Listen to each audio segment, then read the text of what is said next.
అంబానీ దేశంలో జియో సంస్థ పెట్టేటప్పుడు అనేక పథకాలు పెట్టి ప్రజల్ని ఆకర్షించే విధంగా ప్రజల్ని అందరినీ కూడా ఏదైతే సెల్ ఫోన్లు వినియోగదారులు ఉన్నారో ప్రజలందరికీ ఆకట్టుకునే విధంగా మరి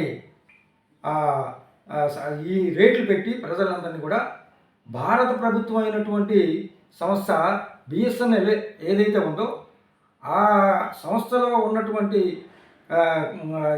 ఈ కస్టమర్స్ని అందరినీ కూడా ఈ జియో సంస్థ తిప్పుకుంది.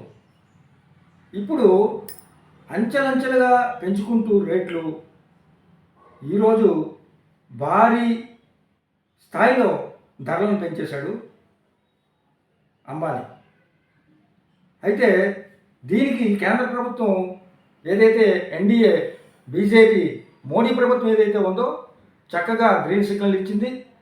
నీ నచ్చినంత పెంచుకో, నువ్వు దోచుకో, దాచుకో, మళ్ళీ నాకు ఎలక్షన్స్ వచ్చేటప్పుడు నాకు మళ్ళీ హెల్ప్ చెయ్యు అనే విధంగా మోడీ గ్రీన్ సిగ్నల్ ఇచ్చాడు.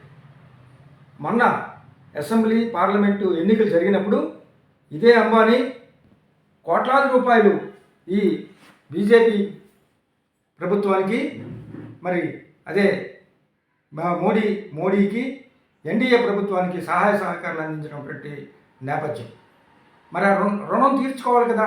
మరి వెంటనే ఎలక్షన్స్ నెలగాక మనం జరిగే వెంటనే ధరలను పెంచేసి ఈ జియో ధరలను పెంచేసి భారీ స్థాయిలో, మామూలుగా కాదు, భారీ స్థాయిలో ఈ ధరలను పెంచుకోవడానికి ఈ మోడీ ప్రభుత్వం గ్రీన్ సిగ్నల్ ఇవ్వడం సిగ్గుపడాలి. ప్రజల్ని ఈ విధంగా మోసం చేయకూడదు.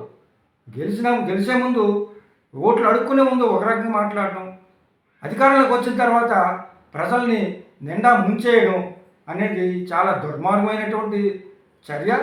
ఈ మోడీ సిగ్గుపడాలి. అసలు కేంద్ర ప్రభుత్వం ఏ విధంగా నువ్వు రేట్లు పెంచావు అంటే నీ మనుషులకి నీ ఇష్టం వచ్చినట్టు నీ వ్యాపారాలు నువ్వు చేసుకొని నీ మనుషులకి నువ్వు రేట్లు పెంచేస్తావా? భారీ స్థాయిలో నీ జియో రేట్లు పెరిగిపోయి ఇప్పుడు అందరూ కూడా ఈ జియోకి ఎడిక్ట్ అయిపోయారు. అంటే మార్చుకోలేని పరిస్థితిలో ఉన్నారు. అంటే అంత